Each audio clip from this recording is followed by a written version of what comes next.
Hello and welcome to Frontrunner Motorsport. Some bad news came to us last week from the world of Formula 1. China has once again called off its Grand Prix due to being ravaged by coronavirus. So, once again, we will not be able to watch a Grand Prix whilst contemplating whether or not it was right for Formula 1 to take part in a country with such a poor human rights record. Except everywhere else. We haven't seen Formula 1 in China since 2019.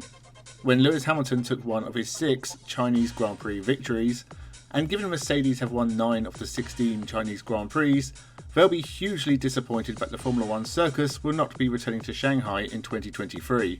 Not as disappointed as Guan Yu Zhou, who was all set to be the first Chinese Formula 1 driver to compete in front of his home crowd. He'll have to try and hold on to his seat into 2024 and hope China can make their way back onto the calendar once again. But it's not just China that has found its position untenable. Mattia Binotto has resigned as the boss of Ferrari. There is no doubt the 2022 season was a really bad year for Ferrari. It started well. Charles Leclerc won 2 of the first 3 races. But after that, Ferrari dropped off Red Bull and ended the year so far behind them, all they could smell was the energy drink runoff careening out the back of Max Verstappen. Ferrari were often the harbingers of their own doom, with strategy errors, unreliability and driver mistakes costing them a wealth of points. The season soon turned into a farce. The buck was always going to stop somewhere, and it seems Binotto has bitten the bullet.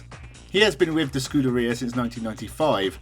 That's 27 years with Ferrari coming to an end because Charles Leclerc crashed at the French Grand Prix, as well as other reasons. Ferrari tactics were at times laughable and almost sad. It was still one of the best seasons in recent Ferrari years, and it is only because it promised so much more that Binotto is gone. Alfa Romeo's Frédéric Vasseur is heavily linked with the role. He was with Sauber when Charles Leclerc debuted in Formula 1, so the two of them know each other very well. He's also very experienced in motor racing circles, founding the ASM team in the mid-90s, and later working for ART in GP2. He got his start in Formula 1 with Renault in 2016 before joining Sauber a year later. Given Alfa Romeo were good for just the first 9 races last year, he would have to make Ferrari a threat all year round, with the Tifosi starved for success, and the people in charge wanting success on the track. If Frédéric Vasseur gets the job, it's going to be stressful. Luckily, he's already lost all of his hair. Holden took the final victory in the 2022 V8 Supercars Championship at Adelaide. It was not New Zealand superstar Shane van Gisbergen who took the win, it was young teammate Brock Feeney taking his first win in the series. A special win, as it will be the last one for Holden as they leave the grid and existence. Next year we'll see the Ford Mustangs taking on the new Chevrolet Camaros around the circuits of Australia. The new Gen 3 cars may be the kick in the rear the series needs. Overtaking in the current cars is difficult due to dirty air, familiar to anyone who watches Formula 1. The new Gen 3 cars should make overtaking easier and the grids more competitive, which the series really needs. Shane van Gisbergen has dominated the last 2 years, and that's off the back of 3 years of Scott McLaughlin.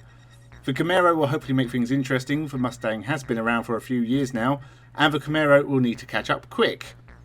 But it is very sad for the series that Holden is gone. It makes the series a lot less Australian. Ford versus Chevrolet is an American thing. In the USA this would be fine, but Australia should be Holden. But the brand is gone, so we're stuck with Camaros and Mustangs. Once upon a time this was Holden Commodores versus Ford Falcons. Cars you only ever saw in Australia. It was just more special. They can't even be sure on the future of their star driver Shane van Gisbergen. His contract runs out at the end of 2023, and given he has made appearances in the World Endurance Championship and the World Rally Championship, he may have his eyes on something other than Australia in the future. One final bit of news comes from the British touring cars. Car gods BMW have decided to leave the BTCC grid. The team, owned by Adam Morgan's dad, will be doing something else in 2023. Adam Morgan will still be in the BTCC and even get something of a promotion by moving to the Works Team WSR BMW team. Given he has won 12 BTCC races in the past, Adam Morgan could about to be partaking on his best British touring cars campaign ever.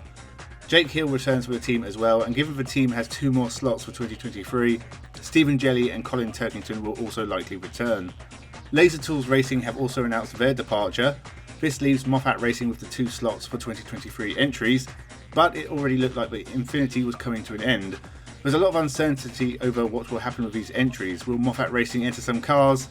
And if they do, what cars will they be? Maybe Jaguars? That is all the news from the past week. There is some driver news from WRC, with Eza-Pekka Lappi and Craig Breen joining the Hyundai team for 2023, whilst Toyota have named a familiar looking lineup. Still waiting on Ford though.